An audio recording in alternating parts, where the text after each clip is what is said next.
पहले मेरे साथ प्रभु राम जी को, माता जानकी को जरा याद कर लें, उसके बाद ही मैं अपनी बात को आगे बढ़ाऊंगा। सियावर रामचंद्र की, सियावर रामचंद्र की जय सिया राम, जय सिया राम। आज ये जयघोष सिर्फ सियाराम की नगरी में ही नहीं सुनाई दे रहा, बल्कि इसकी गूंज पूरे विश्व भर में है।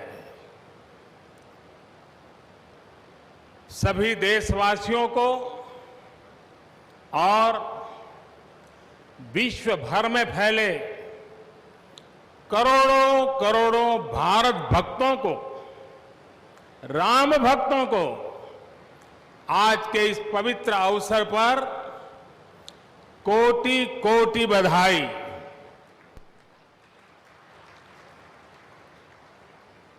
मंच पर विराजमान उत्तर प्रदेश के ऊर्जावान, यशस्वी, लोकप्रिय मुख्यमंत्री श्रीमान आदित्य योगीनाथ जी,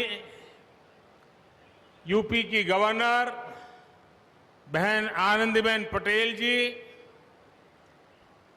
परम पूज्य नृत्य गोपाल दास जी महाराज और हम सभी के श्रद्धेय आदरणीय मोहनराव भागवत जी, और यहां पर हिंदुस्तान के कोने कोने से आए हुए सभी संत परंपरा के महान तपस्वी जन, देश के सभी नागरिकों,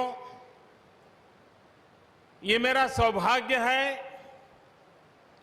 कि श्री राम जन्मभूमि तीर्थ क्षेत्र ट्रस्ट ने मुझे आमंत्रित किया, इस ऐतिहासिक पल का साक्षी बनने का अवसर दिया।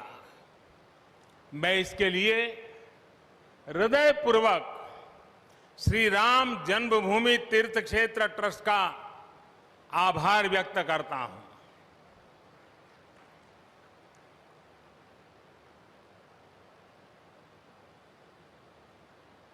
और आना बड़ा स्वाभाविक भी था, क्योंकि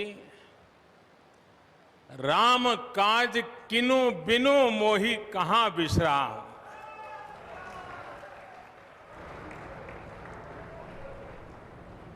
भारत आज भगवान भास्कर के सानिध्य में सरयू के किनारे एक स्वर्णिम अध्याय रच रहा है। कन्याकुमारी से क्षीर भवानी तक, कोटेश्वर से कामाख्या तक, जगन्नाथ से केदारनाथ तक, सोमनाथ से काशी विश्वनाथ तक, समेत शिखर से श्रवण बेलगोला तक, बोध गया से सारनाथ तक, अमृतसर साहब से पटना साहिब तक, अंडमान से अजमेर तक, लक्षद्वीप से लेह तक, आज पूरा भारत राममय है। पूरा देश रोमांचित है, हर मन दीपमय है। आज पूरा भारत भावुक है। सदियों का इंतजार आज समाप्त हो रहा है। करोड़ों लोगों को आज ये विश्वास ही नहीं हो रहा होगा कि वो अपने जीते जी इस पावन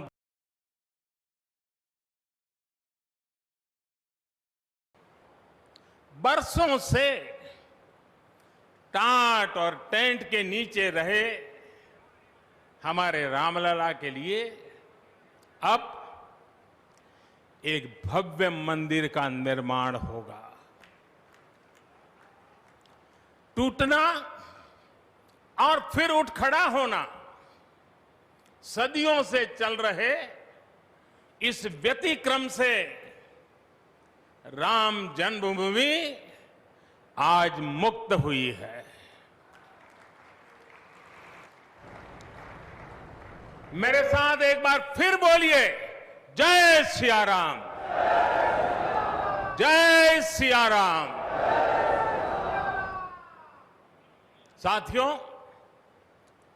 हमारे स्वतंत्रता आंदोलन के समय कई पीढ़ियों ने अपना सब कुछ समर्पित कर दिया था। गुलामी के कालखंड में कोई ऐसा समय नहीं था जब आजादी के लिए आंदोलन न चला हो। देश का कोई भूभाग ऐसा नहीं था जहां आजादी के लिए बलिदान न दिया गया हो। 15 अगस्त का दिन उस अथाह तप का लाखों बलिदानों का प्रतीक है। स्वतंत्रता की उस उत्कंठ इच्छा, उस भावना का प्रतीक है। ठीक उसी तरह राम मंदिर के लिए कई सदियों तक कई पीढ़ियों ने अखंड अविरत एक निष्ठ प्रयास किया है। आज का ये दिन उसी तप, त्याग और संकल्प का प्रतीक है। राम मंदिर के लिए चले आंदोलन में अर्पण भी था, तर्पण भी था, संघर्ष भी था, संकल्प भी था। जिनके त्याग, बलिदान और संघर्ष से आज ये स्वप्न साकार हो रहा है, जिनकी तपस्या राम मंदिर में नींव की तरह जुड़ी हुई है, मैं उन सब लोगों को 130 करोड़ देशवासियों की तरफ से सर झुका करके नमन करता हूं, उनका वंदन करता हूं। संपूर्ण सृष्टि की शक्तियां राम जन्मभूमि के पवित्र आंदोलन से जुड़ा हर व्यक्तित्व जो जहां है इस आयोजन को देख रहा है, वो भाव विभोर है, सभी को आशीर्वाद दे रहा है। साथियों, राम हमारे मन में गढ़े हुए हैं, हमारे भीतर धुल मिल गए हैं। कोई काम करना हो तो प्रेरणा के लिए हम भगवान राम की ओर ही देखते हैं। आप भगवान राम की अद्भुत शक्ति देखिए। इमारतें नष्ट हो गई,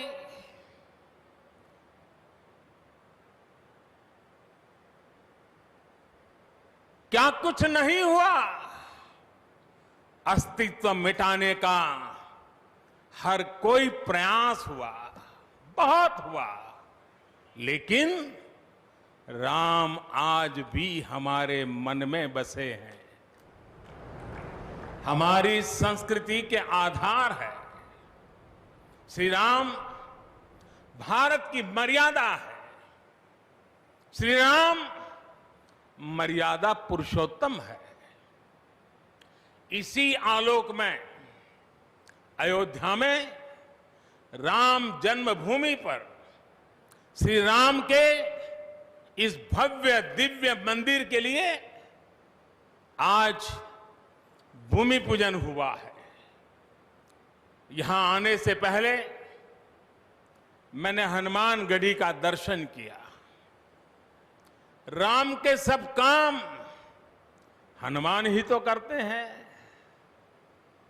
राम के आदर्शों की कलयुग में रक्षा करने की जिम्मेदारी भी हनुमान जी की ही है।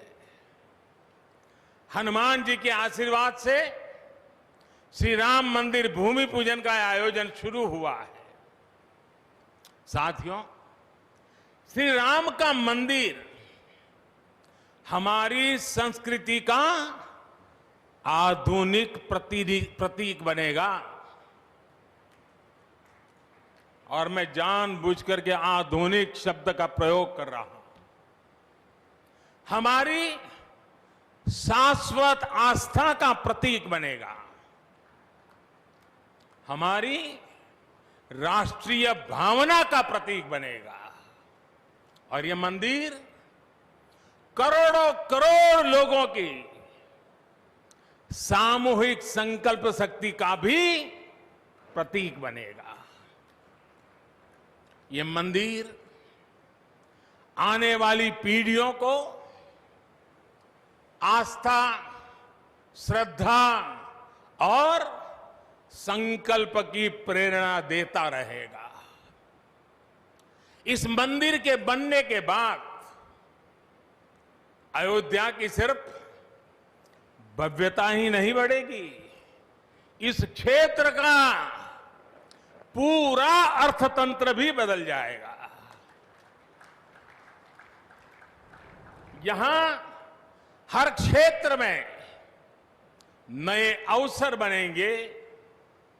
हर क्षेत्र में अवसर बढ़ेंगे। सोचिए, पूरी दुनिया से लोग यहां आएंगे। पूरी दुनिया प्रभु राम और माता जानकी का दर्शन करने आएगी। कितना कुछ बदल जाएगा यहां। साथियों, राम मंदिर के निर्माण की ये प्रक्रिया राष्ट्र को जोड़ने का उपक्रम है। ये महोत्सव है विश्वास को विद्यमान से जोड़ने का, नर को नारायण से जोड़ने का, लोक को आस्था से जोड़ने का, वर्तमान को अतीत से जोड़ने का और स्व को संस्कार से जोड़ने का। आज के इस ऐतिहासिक पल युगों युगों तक, दिग दिगंत तक भारत की कीर्ति पताका फहराते रहेंगे। आज का ये दिन करोड़ों राम भक्तों के संकल्प की सत्यता का प्रमाण है। आज का ये दिन सत्य, अहिंसा, आस्था और बलिदान को न्याय प्रिय भारत की एक अनुपम भेंट है।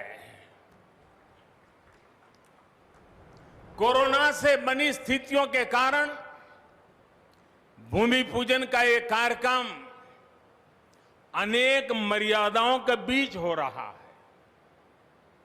श्री राम के काम में मर्यादा का जैसा उदाहरण प्रस्तुत किया जाना चाहिए, देश ने वैसा ही उदाहरण प्रस्तुत किया है।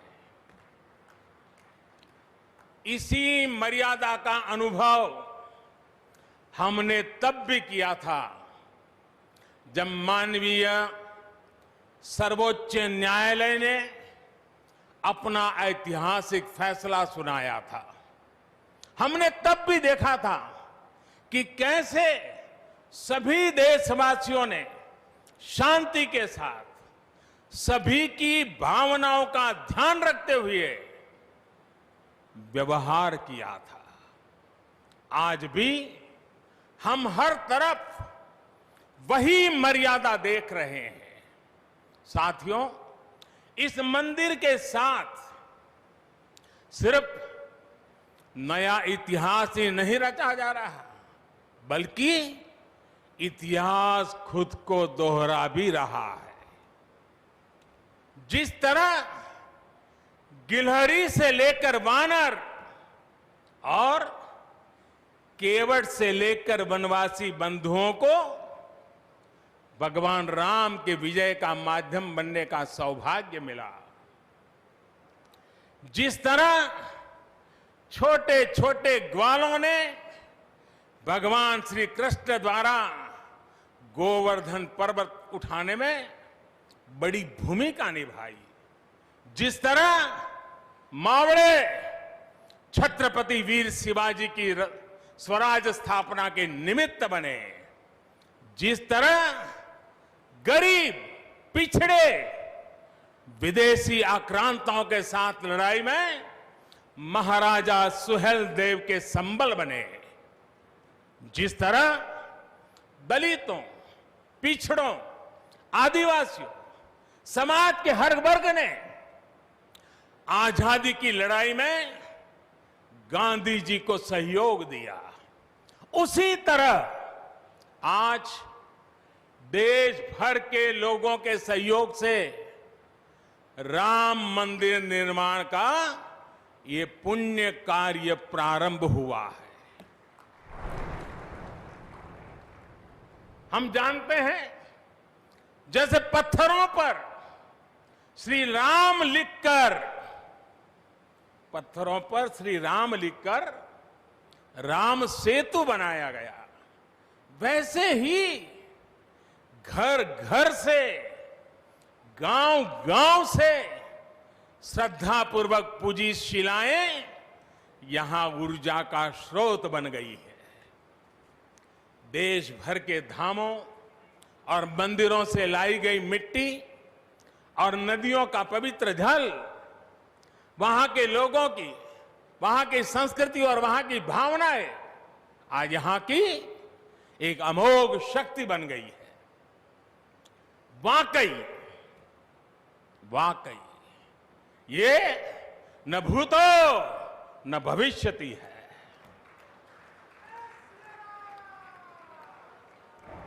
भारत की आस्था, भारत के लोगों की सामूहिकता और इस सामूहिकता की अमोघ शक्ति पूरी दुनिया के लिए अध्ययन का विषय है, शोध का विषय है। साथियों, श्री रामचंद्र को तेज में सूर्य के समान, क्षमा में पृथ्वी के तुल्य, बुद्धि में बृहस्पति के सदस्य और यश में इंद्र के समान माना गया है।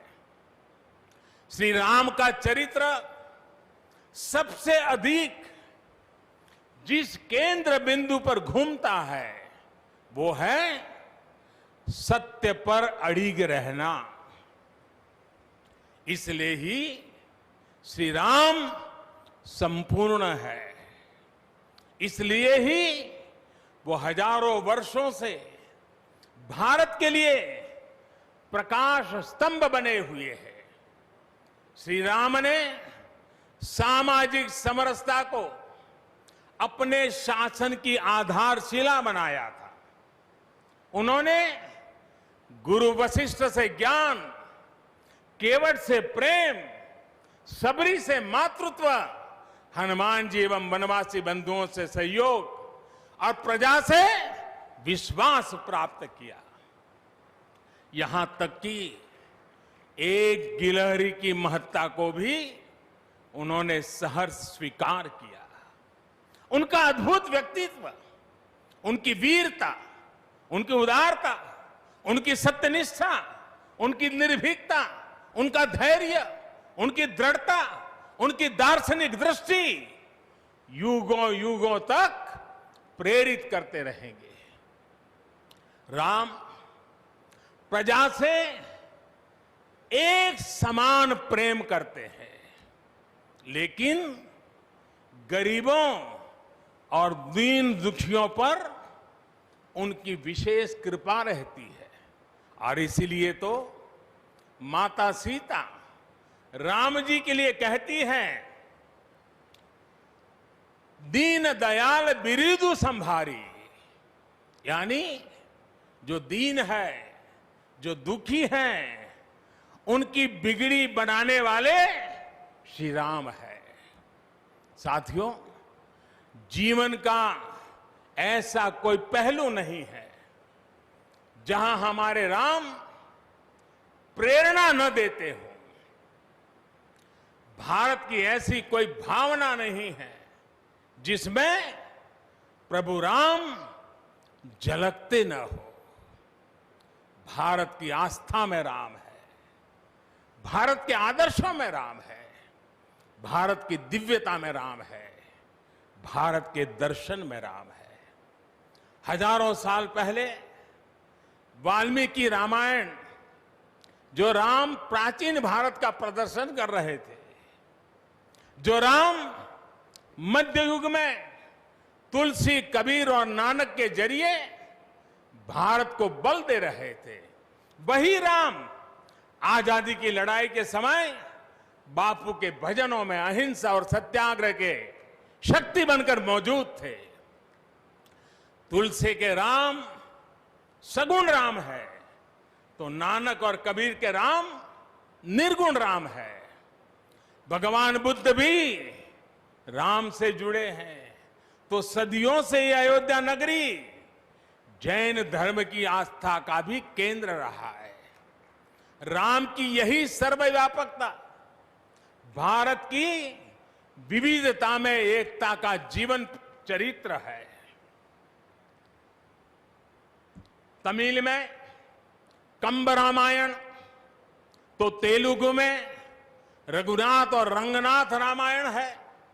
उड़िया में रुईपात कातेड़पदी रामायण है, तो कन्नड़ा में कुमुदेंदु रामायण है। आप कश्मीर जाएंगे तो आपको रामावतार चरित मिलेगा, मलयालम में रामचरितम मिलेगी, बांग्ला में कृतिवास रामायण है, तो गुरु गोविंद सिंह जी ने तो खुद गोविंद रामायण लिखी है। अलग अलग रामायणों में अलग अलग जगहों पर राम भिन्न भिन्न रूपों में मिलेंगे, लेकिन राम सब जगह हैं, राम सबके हैं। इसलिए राम भारत की अनेकता में एक तरह के सूत्र है। साथियों, दुनिया में कितने ही देश राम के नाम का वंदन करते हैं, वहां के नागरिक खुद को श्री राम से जुड़ा हुआ मानते हैं। विश्व की सर्वाधिक मुस्लिम जनसंख्या जिस देश में है वो है इंडोनेशिया। वहां हमारे देश की तरह काकाविन रामायण, स्वर्णदीप रामायण, योगेश्वर रामायण जैसी कई अनूठी रामायण है। राम आज भी वहां पूजनीय है। कंबोडिया में रमकेर रामायण है, लाओ में फ्रालाब रामायण है, मलेशिया में हिकायत शेरी राम, तो थाईलैंड में रामाकेन है। आपको ईरान और चीन में भी राम के प्रसंग तथा राम कथाओं का विवरण मिलेगा। श्रीलंका में रामायण की कथा जानकी हरण के नाम सुनाई जाती है, और नेपाल का तो राम से आत्मीय संबंध माता जानकी से जुड़ा है। ऐसे ही दुनिया के और न जाने कितने देश हैं, कितने छोर हैं, जहां की आस्था में या अतीत में राम किसी न किसी रूप में रचे बसे हैं, आज भी भारत के बाहर दर्जनों ऐसे देश हैं जहां वहां की भाषा में राम कथा आज भी प्रचलित है। मुझे विश्वास है कि आज इन देशों में भी करोड़ों लोगों को राम मंदिर के निर्माण का काम शुरू होने से बहुत सुखद अनुभूति हो रही होगी। आखिरकार राम सबके हैं, राम सब में है। साथियों, मुझे विश्वास है कि श्री राम के नाम की तरह ही अयोध्या में बनने वाला भव्य राम मंदिर भारतीय संस्कृति की समृद्ध विरासत का द्योतक होगा। मुझे विश्वास है कि यहां निर्मित होने वाला राम मंदिर अनंत काल तक पूरी मानवता को प्रेरणा देगा। इसलिए हमें यह भी सुनिश्चित करना है कि भगवान श्री राम का संदेश, राम मंदिर का संदेश, हमारी हजारों सालों की परंपरा का संदेश कैसे पूरे विश्व तक निरंतर पहुंचे, कैसे हमारे ज्ञान, हमारी जीवन दृष्टि से विश्व परिचित हो, ये हमारी वर्तमान और हमारी भावी पीढ़ियों की विशेष जिम्मेदारी है। इसी को समझते हुए आज देश में भगवान राम के चरण जहां जहां पड़े वहां राम सर्किट का निर्माण किया जा रहा है। अयोध्या तो भगवान राम की अपनी नगरी है। अयोध्या की महिमा तो खुद प्रभु श्री राम ने कही है, जन्मभूमि मम पुरी सुहावनी। यहां राम कह रहे हैं, मेरी जन्मभूमि अयोध्या अलौकिक शोभा की नगरी है। मुझे खुशी की आज प्रभु राम की जन्मभूमि की भव्यता, दिव्यता बढ़ाने के लिए कई ऐतिहासिक काम हो रहे हैं। साथियों, हमारे यहां शास्त्रों में कहा गया है, न राम सदस्यो राजा पृथ्व्याम नीतिवान अभूत, यानी कि पूरी पृथ्वी पर श्री राम के जैसा नीतिवान शासक कभी हुआ ही नहीं। श्री राम की शिक्षा है, नहीं दरिद्र को दुखी न दीना, कोई भी दुखी न हो, गरीब न हो। श्री राम का सामाजिक संदेश है, पहुष्ट नर नारी कह समाज उत्सव शोभित। नर नारी सभी समान रूप से सुखी हो, भेदभाव नहीं। श्री राम का निर्देश है, कच्चित ते दयती है सर्वे है कृषि गोरक्ष जीविना। किसान, पशुपालक सभी हमेशा खुश रहे। श्री राम का आदेश है, कश्चित वृद्धांच बालांच वैद्यान मुखान राघव त्रिभिही ऐते बुभूष से। बुजुर्गों की, बच्चों की, चिकित्सकों की सदैव रक्षा होनी चाहिए। ये कोरोना ने हमको बराबर सिखा दिया है। श्री राम का आह्वान है, जो सभित आवा सरनाई रखी हूं ताही प्राण की नाई। जो शरण में आए उसकी रक्षा करना सभी का कर्तव्य है। श्री राम जी का ही ये संदेश है, श्री राम जी का भी कमिटमेंट है। जननी जन्मभूमिश्च स्वर्गादपि गरीयसी। अपनी मातृभूमि स्वर्ग से भी बढ़कर होती है। और भाइयों बहनों, ये भी श्री राम की नीति है। और वो क्या है? भय बिनु होई न प्रीति। इसलिए हमारा देश जितना ताकतवर होगा, उतनी ही प्रीति और शांति भी बनी रहेगी। राम की यही नीति, राम की यही रीति सदियों से भारत का मार्गदर्शन करती रही है। राष्ट्रपिता महात्मा गांधी ने इन्हीं सूत्रों, इन्हीं मंत्रों के आलोक में राम राज्य का सपना देखा था। राम का जीवन, उनका चरित्र ही गांधी जी के राम राज्य का रास्ता है। साथियों, स्वयं प्रभु श्री राम ने कहा है, देश काल अवसर अनुआहारी, बोले वचन विनित विचारी।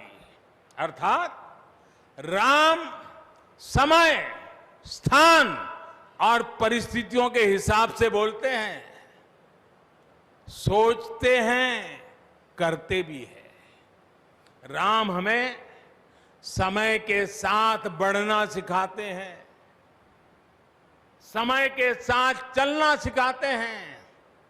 राम परिवर्तन के पक्षगर है, राम आधुनिकता के पक्षगर है। उनकी इन्हीं प्रेरणाओं के साथ, श्री राम के आदर्शों के साथ भारत आज आगे बढ़ रहा है। साथियों, प्रभु श्री राम ने हमें कर्तव्य पालन की सीख दी है। अपने कर्तव्यों को कैसे निभाएं, इसकी सीख दी है। उन्होंने हमें विरोध से निकलकर बोध और शोध का मार्ग दिखाया है। हमें आपसी प्रेम और भाईचारे के जोड़ से राम मंदिर की इन शिलाओं को जोड़ना है।